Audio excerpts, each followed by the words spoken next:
and welcome to my channel, or welcome back to my channel if you're coming back. I'm Claire and it's so good to see you. And today I'm going to be doing something that I neglected to do last month, but I want to get into the habit of doing monthly, so that I can look back on my month, see how I did, and also maybe we'll find some favorites together. Maybe we'll find out we're reading the same book so we can talk about it. So yeah, this is going to be my February wrap-up and creating my March TBR. So first, we're going to go through the books I read this month, my stats, and then we're going to move into my March TBR. So let's get started. So looking back on my February statistics, I took note of these. I keep it in my reading journal. I have my reading journal right here with me. And my February monthly stats, I read 7 books. One of those books was a DNF, so technically I read 6 and a DNF. And that was 3,381 pages total. And that was 5 4 stars, 1 3-star, and 1 2-star, and then a DNF as well. So getting into our first book of February, I read Terms and Conditions by Lauren Asher. This is the second book of the Dreamland Billionaire series, even though this was technically the last book I needed to read to finish the series because I read it out of order. I read book 3 first and then book 1. This one, I really don't even know what to say about it. Like, I ended up giving this book a 3 stars, and I remember I don't like the brothers in any 3 of these books. I really was reading for the female protagonists because I did enjoy them so much, and I like the idea of like the Disney World-esque feel of it. But this is gonna sound really bad, but I really don't remember this. I read this right at the beginning of the month. I read it the 1st and the 2nd of February, so I don't remember this book very well, and I don't know if that says a lot about me or if it says it a lot about this book in particular. But yeah, to start off the year, to start off the month, I rated this a 3-star. So my second book, I went back into a series I started in January, which was the Shades of Magic series, and this is book 2, A Gathering of Shadows. Now this, I will say, my next book is the 3rd book. This was the 2nd book in the series, and I think probably my least favorite book in the series. I feel like, honestly, you could have taken out the competition, because this is mainly about a competition, like a magic competition that they do every so many years. I think it might be like is it every year? It might be every year. I can't remember off the top of my head, but they have this big competition, and this year it's being held in London, in Red London. And I really didn't feel like most of it was necessary. It really just felt like it was building out the plot to get us to the 3rd book. So in reality, I do think that you could have probably cut parts of this and book 3 together to just make one better book 2, if you will. But it would end up being a trilogy. I still did give this 4 stars. I still love the characters. I love the world that we're in. I think it's so fun. I think it's so interesting. V.E. Schwab was an author that I was kind of worried about because I didn't really love The Invisible Life of Addie LaRue when I read it. But this series really got me, and I really have enjoyed it. So 4 stars for A Gathering of Shadows. And like I just said, book 3 was A Conjuring of Light. This is the 3rd book in the Shades of Magic series. Technically the last one, even though now they're starting a companion series as well called The Fragile Threads of Power is the 1st book of that new series. This one I really did enjoy. I also gave it a 4 stars.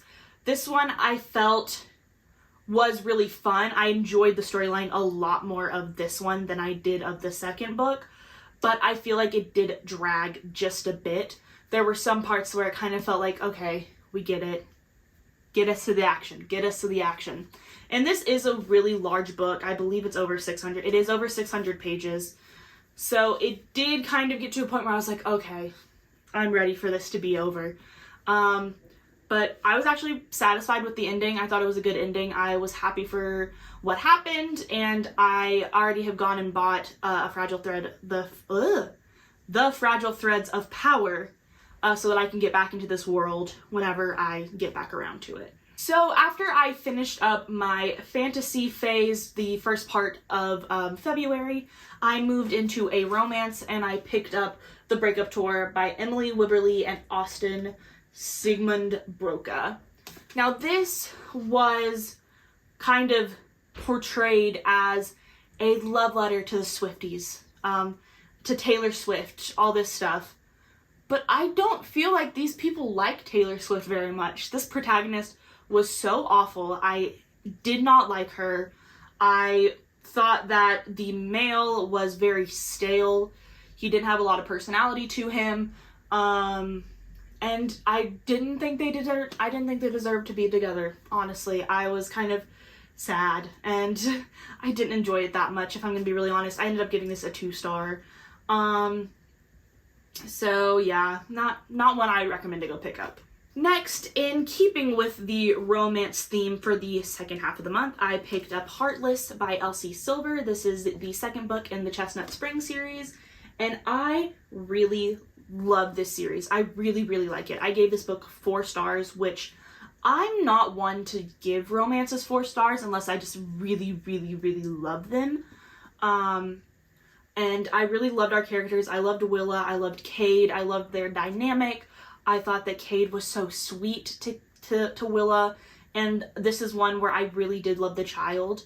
I love the child because this is a single dad babysitter romance, and I did love the child as well. I thought he was so sweet, and the way that Willa was with him, and also the dad as well, and Cade, the dad, as well, was really, really sweet. And I really did enjoy this book. I'm trying to say not a lot so I don't spoil, but I did really like it. Definitely should pick up this series.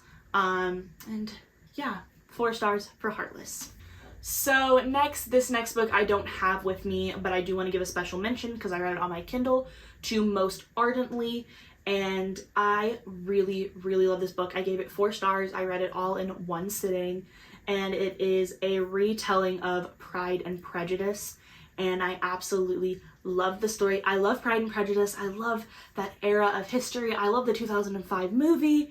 And this book satisfied all my needs and more. I'm telling you very little because I want you to go read it. So go read Most Ardently. It's so good. So now we get to my DNF of the month. And this is one that I'm so sad that I DNF'd. Like, genuinely so sad that I DNF'd this. And it is Girl Abroad by Elle Kennedy. Now, I was so excited because I studied abroad. If you go back on my channel, you'll see where I studied abroad in the UK. This takes place in the UK as well, studying abroad. And I was like, oh my gosh, I'm going to love it. I'm going to love, love, love this. And I did not love it. Quite the opposite, actually. Our main character, I found her, I don't want to say annoying, but I found her to be very stale. There wasn't a lot going on with her. She talks about how she doesn't like to be, she doesn't like to be in her famous dad's shadow, but yet she always talks about her dad. There was one very obvious love choice, but yet to me, there was one obvious love choice, but it was a love triangle, and I was like, there's no need for this. There's a definite person that they should be with, or that she should be with, excuse me. So yeah, I ended up DNFing this. I don't remember how far I got into it. I gave it a good chance. I got at least 100 pages into it. I try to get at least 100 pages into books, unless I just absolutely can't do it. But this was a really disappointing one. This was a DNF from me. And then to round out this month, I read The Prison Healer by Lynette Nononi. I think it's Nononi. I could be wrong. And this was really, really fun. I've seen very mixed reviews about this book. I see some people that say they absolutely love it. Some people really didn't like it. I am on the part that really liked it. I gave it 4 stars. The plot twist at the end threw me off. I was shocked by the plot twist at the very end. And I was so excited that literally the next day I went out and bought the rest of the series. so that I could find out what happens next. I really loved our characters.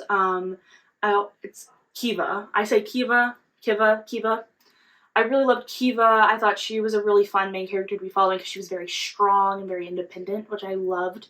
And I really liked this kind of idea of the whole book taking place in a prison, but yet the world did feel really big, and there was almost a sense of like a small town or city that was built within the walls of this prison. And so this was one that I definitely loved. Really recommend it. 4 stars for the Prison Healer. So now we are going to jump into creating my TBR for the month of March. So what I've done is I've taken all of my TBR books and a few TBR prompts just to make it interesting, and I've thrown them all into a jar. I've seen this one done before. It's kind of the most basic way to choose your TBR, but I'm going to be choosing 5 books from a side. I've been reading about 7 books a month. I've read 7 books both January and February. So I'm going to choose 5 so that I have a little bit of wiggle room for the books. So we're going to give it a good shake, and we're going to see what our first book is.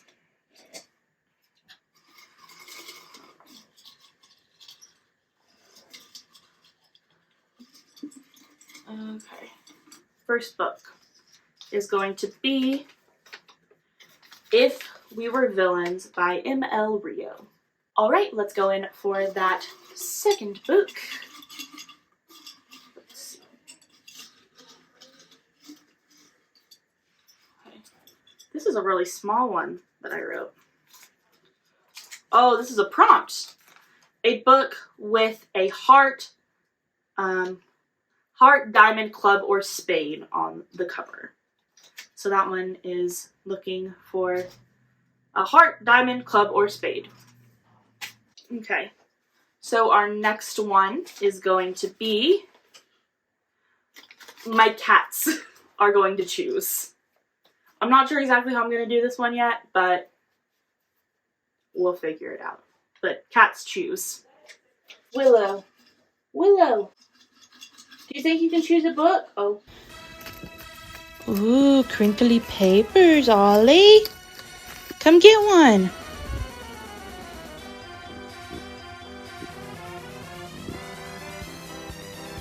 Please choose one.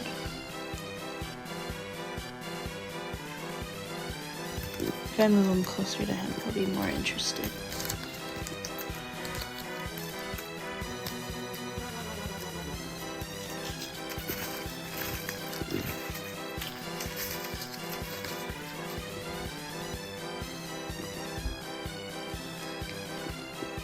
Oliver, please. Son, please choose. Oh my gosh, this is so sad. Okay, maybe should I do like... I'll do it like this. So out of my little group I already made, we'll do that one. Bro, I wasn't done yet. Hold on, I'm not done with you yet. Stop. Bro, you're so annoying. Okay. Oh! What did you choose? Let's see. What did he choose? The Davenports. A good choice. Good job, Ollie boy. Good job. Alright, so this is going to be number 4. We'll go with this one.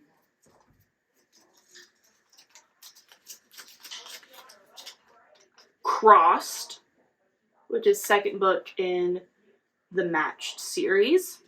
So cross. So the final book of the TBR is going to be, ooh, a big one. He wants to leave. It's going to be, okay, so this says Prison Healer number 3, which is the Blood Trader. So I'm going to take this as the Prison Healer 2. Obviously, you need to read the second one before the third one. So we're going to say the Prison Healer number 2, which is the Gilded Cage. So those are going to be my 5 books on my March TBR. I'm going to try to film a little bit more this month and keep you guys kind of updated with my reading and everything like that. So thank you so much for watching this video. I hope you enjoyed. I hope you have a wonderful day. And make sure to comment, like, subscribe, come and hang out with me. I like to post book videos. I don't post very often, so if you want to see my next video, you've got to, you know, make sure you're subscribed because I'm not super consistent yet. But thank you so much for watching. I'll see you next time. Bye!